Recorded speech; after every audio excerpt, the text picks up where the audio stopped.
रात के 3:15 हुए थे।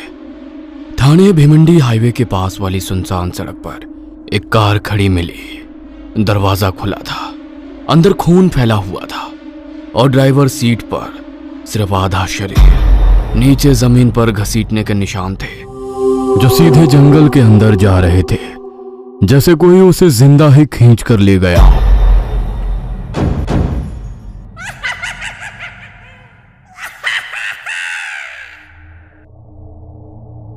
विवेक के लिए ये बस एक और रात थी। लॉकडाउन के बाद काम कम हो गया था और रात की सवारी ही उसका सहारा थी। उस रात करीब 12:40 पर वो उसी सुनसान सड़क से गुजर रहा था। अजीब बात यह थी कि उस दिन उसे लगातार सवारियां मिली थी, एक के बाद एक ट्रिप, और हर बार अच्छा किराया। विवेक मन ही मन खुश था। आज तो अच्छा दिन बन गया, अब बस एक आखिरी राइड मिल जाए फिर सीधा घर। उसने घड़ी देखी, फिर सड़क की तरफ नजर डाली और उसी वक्त उसकी नजर पड़ी दूर सड़क के किनारे एक औरत खड़ी थी।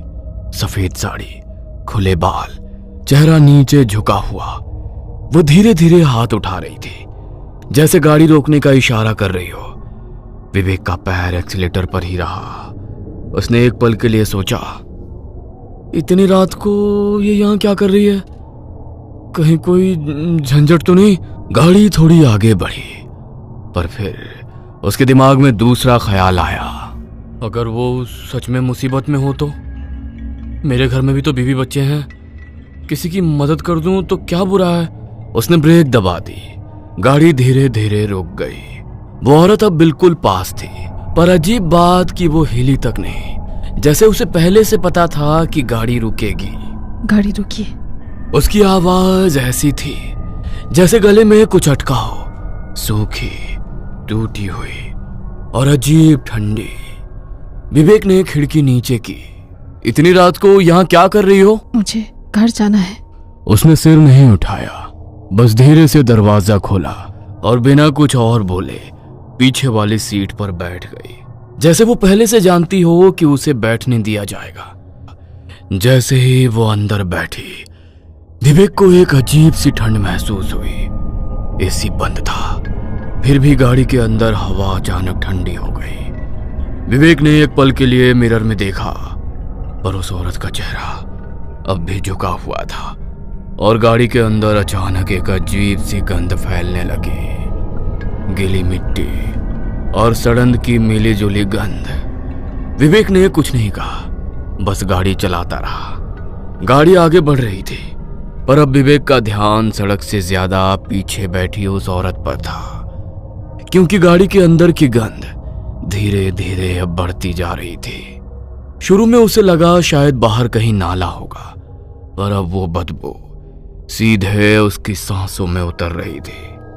सड़ी हुई मिट्टी, गीले कपड़ों और किसी मरे हुए शरीर जैसी गंध। विवेक को सांस लेने में तकलीफ होने लगी। उसने हल्का सा शीशा नीचे करने की कोशिश की, पर हाथ अपने आप रुक गया। उसने फिर मिरर में देखते हुए पूछा, आपने खिड़की खोली है क्या? मिरर में उसे बस उसके बाल दिखाई दिए। उस औरत ने अपने सारे बाल चेहरे पर गिरा रखे थे। वह बिल्कुल स्थिर बैठी थी, जैसे सांस भी नहीं ले रही हो। कोई जवाब नहीं आया। विवेक कुछ पल उसे देखता रहा। उसके हाथ अब स्टीयरिंग पर कसने लगे थे। सड़क सुनसान थी, दूर दूर तक कोई गाड़ी नहीं।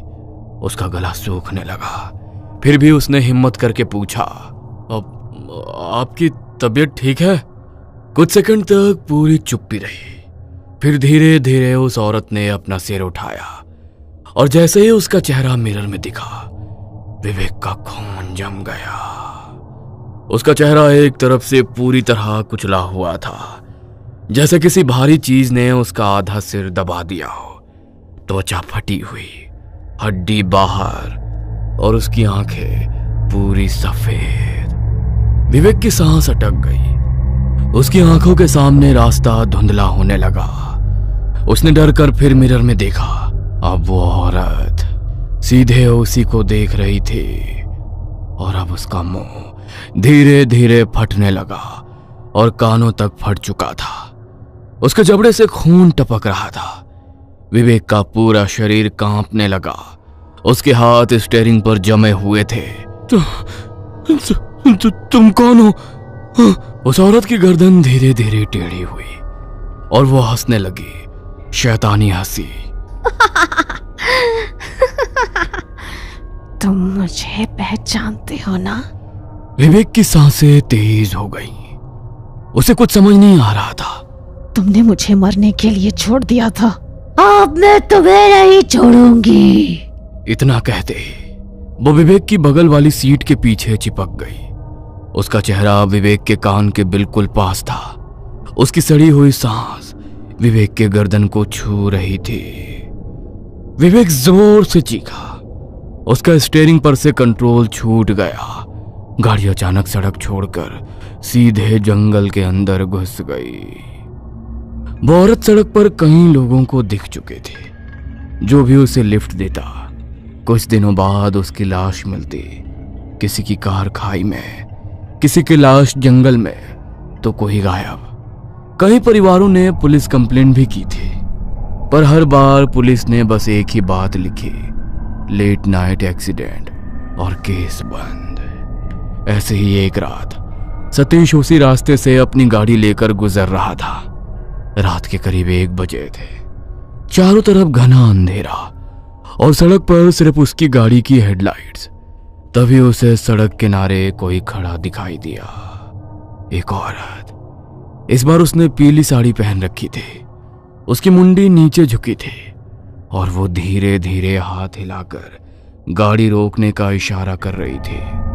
सतीश ने गाड़ी धीमी की। उसने इस सड़क की कहानियां सुनी थी कि यहां एक औरत रात में लिफ्ट मांगती है, पर वो ये समझना चाहता था, क्या ये वही आत्मा है या सच में कोई मुसीबत में फंसी औरत। उसने गाड़ी उसके सामने रोकी और शीशा नीचे किया। आपके साथ कोई नहीं है? कहाँ जाना है आपको? वो औरत अब भी नीचे ही देख रही थी। फिर उसने धीरे से कहा, मुझे घर जाना है, मुझे आगे तक छोड़ दो। इतना कहते ही उसने गाड़ी का दरवाजा पकड़कर खोलने की कोशिश की, पर जैसे ही उसका हाथ दरवाजे को छुआ, अचानक उसे जोर का झटका लगा। उसके हाथ से धुआं निकलने लगा और वो औरत भयानक चीख मारते हुए सीधे जंगल की तरफ भाग गई। सतीश समझ गया वो कोई इंसान नहीं थी। सतीश एक तांत्रिक था। उसकी गाड़ी पर सुरक्षा मंत्र किए गए थे और उसी शक्ति की वजह से वो आत्मा अंदर नहीं आ पाई। सतीश ने बिना देरी किए सीधे पुलिस स्टेशन का रुख किया। वहां उसका पुराना दोस्त इंस्पेक्टर देशमुख मौजूद था। अरे सतीश, इतनी रात को यहाँ कैसे?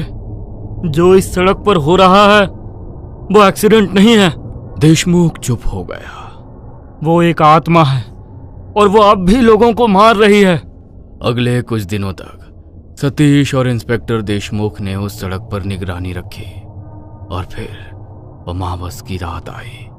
रात 12 बजे सतीश अपने गुरु पंडित गजानंद को लेकर उसी सड़क पर पहुंचा। पंडित गजानंद, सतीश और इंस्पेक्टर देशमुख तीनों उसी सुनसान सड़क पर खड़े थे। चारों तरफ घना अंधेरा फैला हुआ था। पंडित गजानंद धीरे धीरे उस मोड़ की तरफ बढ़े जहां सबसे ज्यादा हादसे हुए थे।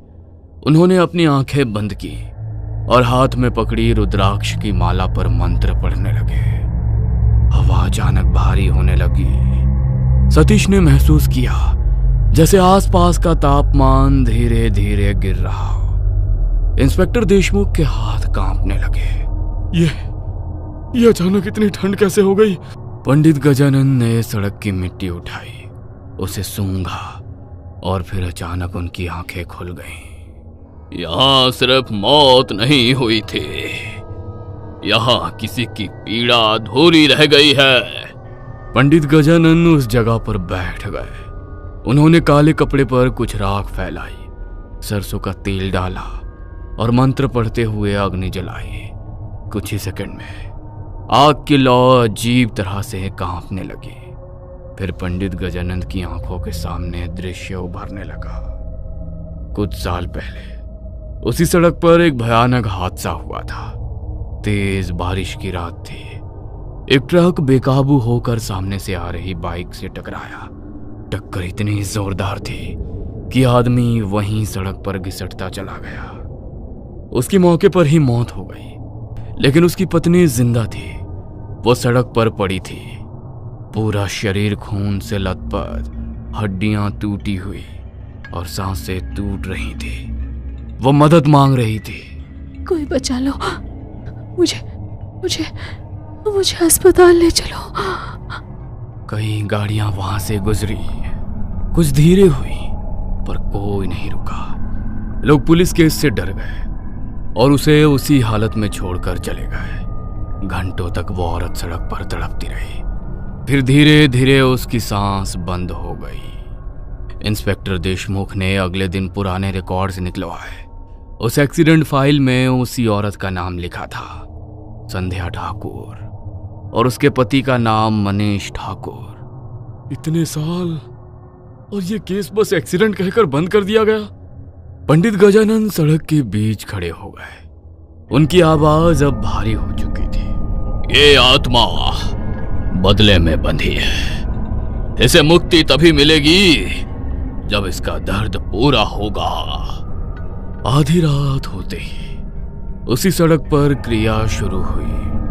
पंडित गजानन ने अपने सामने उस जगह की मिट्टी, खून से भीगा पुराना कपड़ा और उसके पति की राख, सतीश ने चारों तरफ सुरक्षा मंत्रों की रेखा बनाई। फिर पंडित गजानंद ने मंत्र पढ़ना शुरू किया।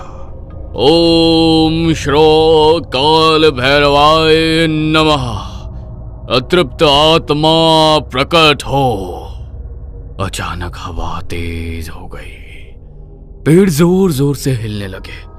सड़क पर धूल उड़ने लगी और फिर जंगल की तरफ से एक लंबी चीख सुनाई दी, इतनी भयानक कि इंस्पेक्टर देशमुख के हाथ से टॉर्च गिर गई। धीरे धीरे अंधेरे में एक आकृति दिखाई देने लगी। वो औरत थी। इस बार उसका पूरा रूप सामने था। आधा शरीर कुचला हुआ, आंखों से खून बह रहा था, हाथों की हड्डियां बाहर निकली हुई थीं और उसका मुंह कानों तक फटा हुआ था। उसकी सफेद साड़ी अब पूरी तरह लाल हो चुकी थी। वो धीरे धीरे सड़क के बीच आकर खड़ी हो गई और फिर अचानक उसने सिर उठाया। उसकी सफेद आंखें सीधे पंडित गजानन की तरफ थीं। फिर वो जोर से चीखी, मुझे मेरा इंसाफ चाहिए। उसकी चीख के साथ ही सड़क की सारी लाइट्स एक साथ बंद हो गईं और जंगल के अंदर से ऐसा लगा जैसे सैकड़ों लोग एक साथ रो रहे हो। हवा इतनी तेज हो चुकी थी कि सड़क किनारे लगे पेड़ झुकने लगे। इंस्पेक्टर देशमुख डर कर पीछे हट गया। उसके हाथ कांप रहे थे। सतीश ने तुरंत उसके कंधे को पकड़ा। रेखा के बाहर मत जाना, जो भी हो पीछे मत देखना। सड़क पर बनाई गई राख और सिंदूर की रेखा अब धीरे धीरे टूटने लगी थी। संध्या सड़क पर घिसटते हुए आगे बढ़ रही थी। उसके टूटे हुए पैरों से खून की लकीर बन रही थी। उसकी गर्दन एक तरफ टेढ़ी थी और हर कदम के साथ हड्डियों के टूटने जैसी आवाज आ रही थी। अचानक वो हवा में उछली और सीधा पंडित जी के सामने आकर रुकी। उसका चेहरा अब कुछ इंच की दूरी पर था। उन्होंने मुझे मरने दिया, मैं तड़पती रही, कोई नहीं रुका। पंडित गजानन ने अपनी माला उसके सामने फेंकी। माला उसके शरीर से टकराते उसके शरीर से धुआं निकलने लगा। संध्या जोर जोर से चीखने लगी। उसकी चीख इतनी भयानक थी कि इंस्पेक्टर देशमुख के कानों से खून निकलने लगा। अचानक चारों तरफ अजीब दृश्य दिखने लगे। सतीश को सड़क पर कई खून से लथपथ लोग दिखाई देने लगे। वो सारे लोग जिन्हें संध्या की आत्मा ने मारा था। किसी का सिर फूटा था, किसी की आंखें बाहर, कोई सड़क पर घिसट रहा था और वो सब धीरे धीरे पंडित गजानन की तरफ बढ़ रहे थे। ये क्या है? ये उसकी पीड़ा है, उसका श्राप। पंडित गजानन सड़क के बीच बैठ गए। उन्होंने अपने हाथ में संध्या के पति की राख उठाई और अग्नि में डाल दी। फिर उन्होंने उस जगह की मिट्टी और खून से भीगा कपड़ा एक साथ आग में फेंका। हवा अचानक और तेज हो गई। आग की लपटें काली होने लगी। पंडित गजानन ने अपनी आंखें बंद की और जोर से मंत्र पढ़ना शुरू किया। ओम काल भैरवाय प्रेत बाधा विनाशाय स्वाहा। अतृप्त आत्मा अपने बंधन छोड़, जिस दर्द ने तुझे बांधा उसे अग्नि में समर्पित कर। संध्या अचानक जोर जोर से तड़पने लगी। उसका शरीर कभी बूढ़ी औरत जैसा दिखता तो कभी अजली लाश जैसा। वो सड़क पर नाखून मारने लगी और फिर सर पटकने लगी। मैं मरना नहीं चाहती थी, मैं बस बचना चाहती थी। उसकी आवाज अब डरावनी नहीं, दर्द से भरी लग रही थी।